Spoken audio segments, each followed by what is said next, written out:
Hey guys, কেমন আছো তোমরা? আশা করি সবাই ভালো আছো। আমরা যেখানে ঘুরতে এসেছি সেখানে গাছ কাটছে। চলো তোমাদেরকে দেখাই একটা আস্ত গাছ কি করে পড়ে। এই যা যা যা যা, আমি আস্তে আস্তেই গাছটা পড়ে গেল। গাছটা যে এত তাড়াতাড়ি কেটে পড়ে যাবে আমি ভাবতে পারি। তবে তোমরা যাই বলো না কেন, গাছ কাটা পড়লে না আমার মনে খুব কষ্ট হয়।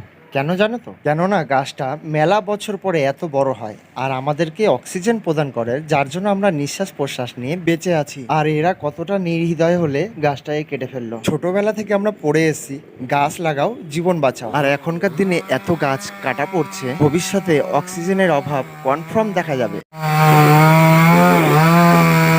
এই গাছ কাটা দেখতে তোমাদের কেমন লাগে তা তো জানি না, তো আমার মোটেও ভালো লাগে না। এক সময় এমন একটা দিন আসবে যখন এইরকম ভাবে একে একে সব গাছ কাটা পড়ে যাবে, তখন এই আকাশটা এরকম এত পরিষ্কার থাকবে না। সত্যি বলতে আজকে আকাশটা কিন্তু খুব সুন্দর লাগছে, তাই না? অবশ্যই কমেন্ট করে বলো। ভিডিওটি ভালো লাগলে লাইক সাবস্ক্রাইব করে পাশে থেকো। বাই।